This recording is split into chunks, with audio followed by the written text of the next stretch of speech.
కోరల్లో నుంచి బయటకు రాలేక దేశ రాజధాని ఢిల్లీ విలవిలలాడుతోంది.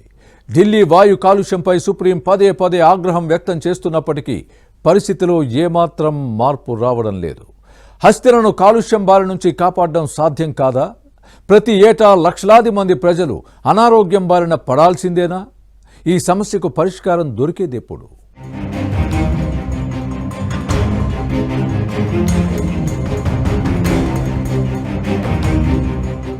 దేశ రాజధాని ఢిల్లీలో వాయు కాలుష్యం మళ్లీ కోరలు చాచింది.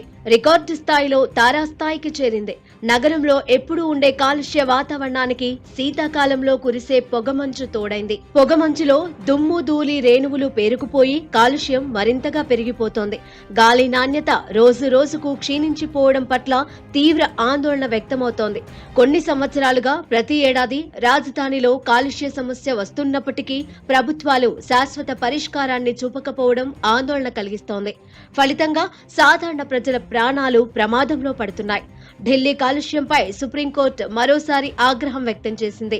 కాలుష్య కట్టడికి తక్షణ చర్యలు చేపట్టాలని సూచించింది. వాయు కాలుష్య కట్టడికి ఢిల్లీ, దాని పొరుగు రాష్ట్రాలకు కఠిన చర్యలు చేపట్టాలని సుప్రీంకోర్టు సూచించింది.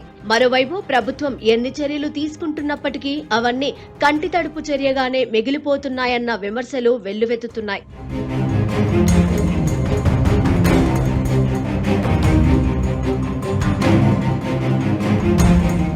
ఢిల్లీ కాలుష్యంపై పలు సర్వేలు సంచలన విషయాలు బయటపెట్టాయి. ఢిల్లీలో వాయు కాలుష్యంతో రోగాల బారిన పడుతున్న వారి సంఖ్య రోజు రోజుకు పెరుగుతోందని సర్వేలు హెచ్చరించాయి.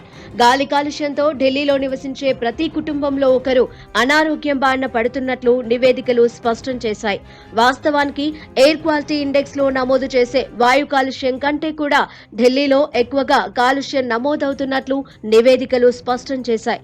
ఢిల్లీలో నివసించే 75% కుటుంబాలలో వాయు కాలుష్యంతో ఒకరు అనారోగ్యంతో చికిత్స పొందుతున్నారని సర్వేలు తేల్చాయి.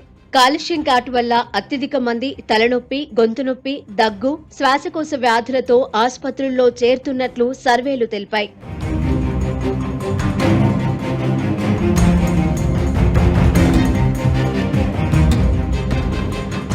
లోక్ సర్కిల్ అనే ఆన్లైన్ కమ్యూనిటీ ప్లాట్ఫామ్ నిర్వహించిన ఓ సర్వేలో ఢిల్లీలో వాయు కాలుష్యంతో 58% మంది తలనొప్పితో బాధపడుతున్నట్లు తేలింది. 50% మంది ప్రజలు శ్వాసకోశ వ్యాధులతో చికిత్స పొందుతున్నట్లు తెలిసింది.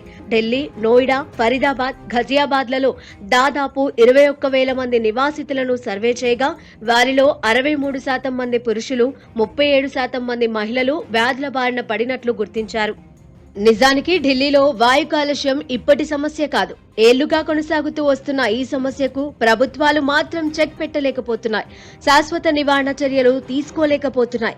దీంతో ప్రజల ఆరోగ్యం ప్రమాదం బారిన పడుతోంది. ఢిల్లీ ప్రజలు కాలుష్య వాతావరణంలో జీవనం కొనసాగించడంతో దీర్ఘకాలిక వ్యాధుల బారిన పడుతున్నారు.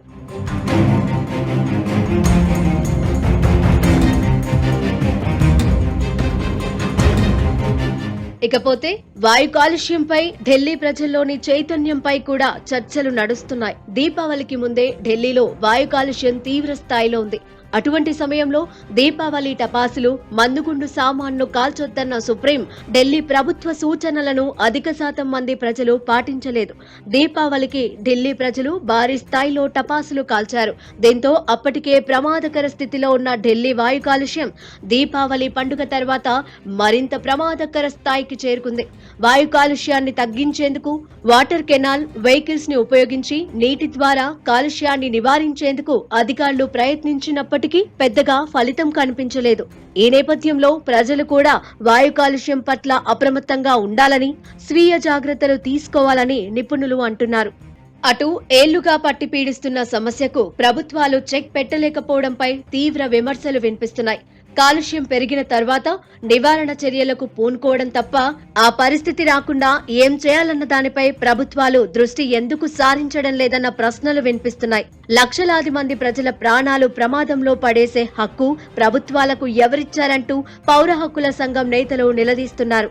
ప్రతి సంవత్సరం వాయు కాలుష్యంపై సుప్రీం అక్షింతలు వేస్తున్నా ప్రభుత్వాలలో చలనం ఎందుకు రావడం లేదని మండిపడుతున్నారు. ఢిల్లీలో కాలుష్యం తారాస్థాయికి చేరినప్పుడల్లా పక్క రాష్ట్రాలకు చెందిన వ్యర్థాలు రైతులను సాకుగా చూపడం తప్ప ఆ సమస్యకు మాత్రం శాశ్వత పరిష్కారం చూపలేకపోతున్నాయన్న విమర్శలు వెల్లువెత్తుతున్నాయి. ఇప్పటికైనా కేంద్రం రాష్ట్రాల ప్రభుత్వాలతో పాటు చుట్టుపక్కల రాష్ట్రాలు కూడా కళ్లు తెరవాలి. వాయు కాలుష్య నివారణకు ఉమ్మడి పరిష్కారాన్ని కనుగొనాలి. వచ్చే ఏడాది నాటికైనా ఢిల్లీ వాయు కాలుష్యం బారిన పడకుండా అక్కడి ప్రజలు స్వచ్ఛమైన గాలిని పీల్చుకునే అవకాశాన్ని కల్పించాలి. లేకుంటే ఇప్పటికే ప్రపంచంలోనే అత్యంత కాలుష్య నగరంగా పేరు పడిపోయిన దేశ రాజధాని మరింత అపఖ్యాతిని మూటగట్టుకునే ప్రమాదముందని నిపుణులు హెచ్చరిస్తున్నారు.